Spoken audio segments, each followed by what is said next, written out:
Hi అండి. అందరికీ నమస్తే. పింఛన్లకు సంబంధించి సమయం దగ్గర పడుతుంది. 1 తారీఖును అందరూ కూడా పింఛన్లు తీసుకోబోతా ఉన్నారు.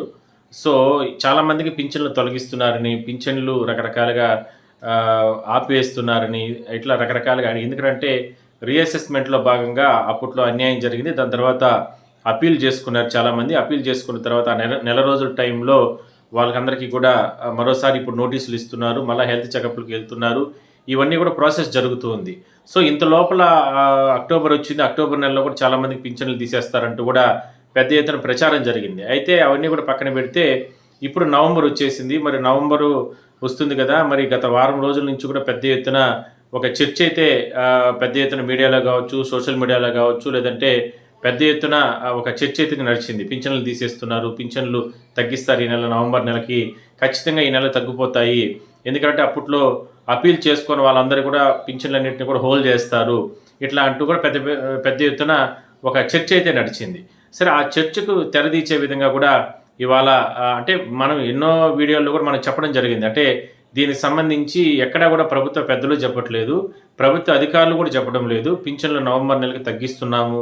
లేదంటే వాళ్ళు అప్పుడు అప్పీల్ చేసుకొని వాళ్ళందరివి కూడా హోల్డ్ చేస్తున్నాము అంటూ కూడా ఇట్లా రకరకాలుగా ప్రచారం జరుగుతుంది. ఈ ప్రచారం పైన ఎవరు నమ్మాల్సిన అవసరం లేదు. ఖచ్చితంగా అక్టోబర్ నెలలో ఇచ్చిన ఎవరెవరు పింఛన్లు ఇచ్చారో వాళ్ళకందరికీ కూడా మళ్ళా నవంబర్ నెల 1వ తారీఖులో కూడా పింఛన్లు ఇస్తారంటూ కూడా పింఛన్లు వస్తాయి అనేది కూడా మనకు చెప్పడం జరిగింది. సో, ఇప్పుడు అదే నిజమైంది. దానికి సంబంధించినటువంటి ప్రెస్ నోట్ నేను మీకు చదివి వినిపించే ప్రయత్నం చేస్తాను. అనంతపురం జిల్లా కలెక్టర్ గారు ఇచ్చినటువంటి ప్రెస్ నోటు, పత్రికా ప్రకటన. ఎన్టీఆర్ భరోసా పింఛన్ పథకము. ఆంధ్రప్రదేశ్ ప్రభుత్వం ఈరోజు ఇచ్చిన ఆదేశాల ప్రకారము దివ్యాంగుల పింఛనుల పునఃపరిశీలనకు ఎంపీడీఓ మరియు మున్సిపల్ కమిషనర్ కార్యాలయాల్లో అప్పీల్ చేసుకోని వాళ్ళు పింఛన్దారులు అందరికీ కూడా 1వ తారీఖున నవంబర్ 1న 2025 యథావిధిగా గత నెలలో ఇచ్చినట్లుగానే పింఛన్ అందజేయడం జరుగుతుంది.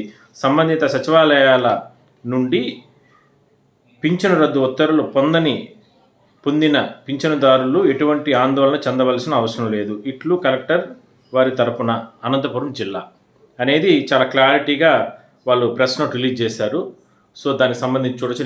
నేను పైన టాప్స్లో నేను ఈ ప్రెస్ నోట్ కూడా పోస్ట్ చేస్తాను. సో, అక్కడ కలెక్టర్ గారు ఆదేశాలు ఇచ్చారు అంటే జస్ట్ అన్ని జిల్లాలకు సంబంధించిన కలెక్టర్లు కూడా వాళ్ళకు ప్రభుత్వం నుంచి ఇన్స్ట్రక్షన్స్ వచ్చుంటాయి. కాబట్టి మనం అనుకున్నదే నిజమైంది.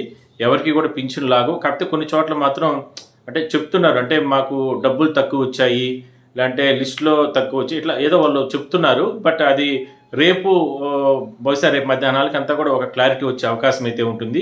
సో, ఇప్పటి వరకు ఉన్నట్టు సమాచారం ప్రకారం అంటే నేను నిన్న కూడా చెప్పాను, నేను అందరికీ పింఛన్లు వస్తాయని.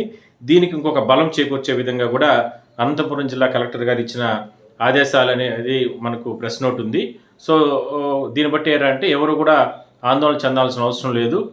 ఖచ్చితంగా 1వ తారీఖున అందరూ కూడా హ్యాపీగా మీరు వెళ్ళి పింఛన్లు తీసుకోండి.